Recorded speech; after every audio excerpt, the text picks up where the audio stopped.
Hey everyone, it's your Gamic here, back with another exciting game review.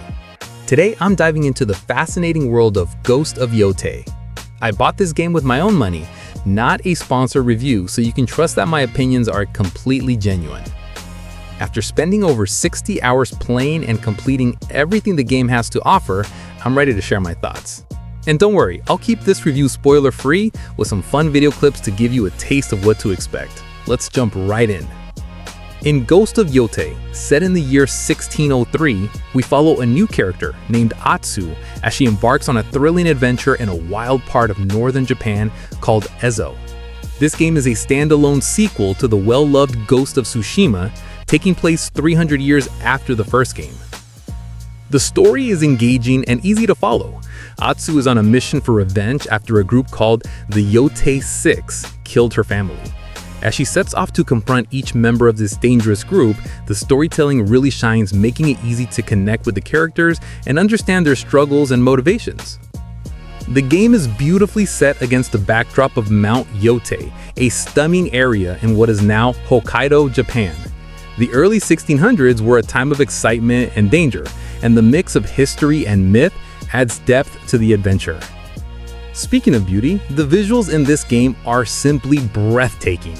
The art team has done a fantastic job, and there were times I found myself just wandering around to soak in the scenery instead of focusing on the gameplay. The colors are vibrant, and the way that leaves sway in the wind creates a magical atmosphere.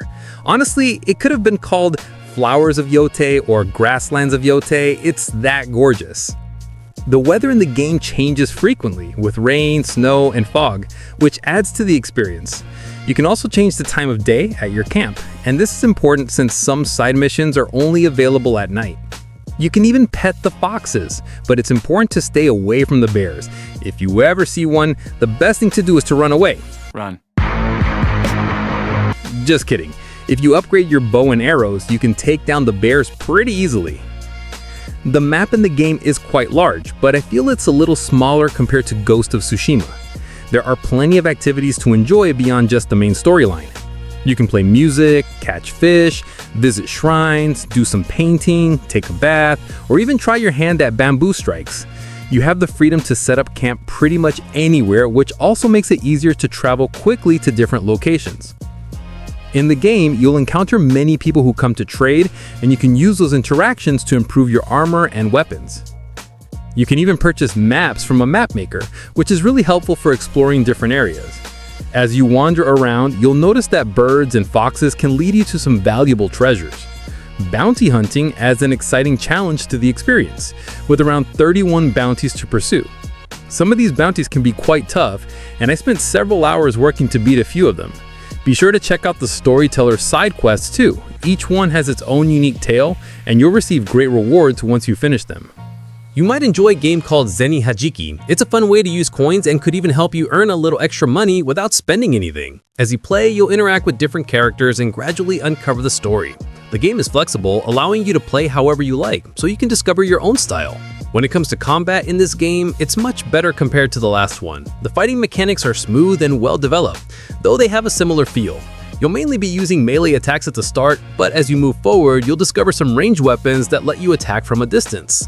You begin with the katana, often referred to as the wolf blade, and as you progress, you can find other melee weapons like dual katanas, odachi, yari, and kusarigama. Each weapon can be obtained from different mentors found throughout the game, and these mentors also teach you new fighting techniques as you explore. You can also learn new skills at special places called Altars of Reflection and unlock new looks for your wolf blade at the Pillar of the Fallen, or even purchase them from merchants. Successful combat requires you to choose the right weapon for your opponents. For example, if you're facing a swordsman, stick to using your wolf blade. There are various types of armor available, each providing unique benefits. Some armor protects against fire or ice, while others improve your dodging and parrying skills. The situation you're in will dictate whether you use a melee weapon or a ranged one, as well as the appropriate armor. You can also visit shrines to collect charms that grant extra perks and abilities. During battles, you'll often need to either block or dodge attacks, depending on how the enemy strikes. If you don't see any colored light during an attack, you can simply block. A blue light means you should parry the attack, a gold light indicates you can hit back and disarm the enemy, and the red light signals that you need to dodge. Additionally, you have a companion named Mr. Wolf who can help you during fights. To call him, you'll need to strengthen your bond with him by assisting wolves found in their dens or rescuing them from enemy camps.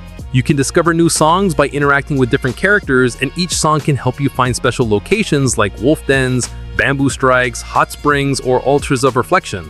To learn these songs, you'll need to explore the world and connect with new people. The music in the game is fantastic. It really enhances the visuals and creates a thrilling atmosphere during battles, perfectly matching the situation. I didn't encounter any major issues, but I did notice a few small glitches, like the characters sometimes walking through stones or clothes hanging in odd places. My thoughts on Ghost of Yotei are pretty positive overall. The storyline's decent, not amazing, but it doesn't really take away from the fun of the game. What really stands out are the breathtaking visuals, exciting combat scenes, and the interesting side quests, which keep things fresh and engaging.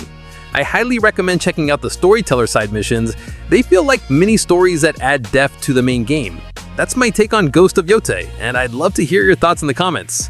If you find my reviews helpful, please support my channel by liking this video and subscribing. Thanks for watching, and I hope to see you again soon.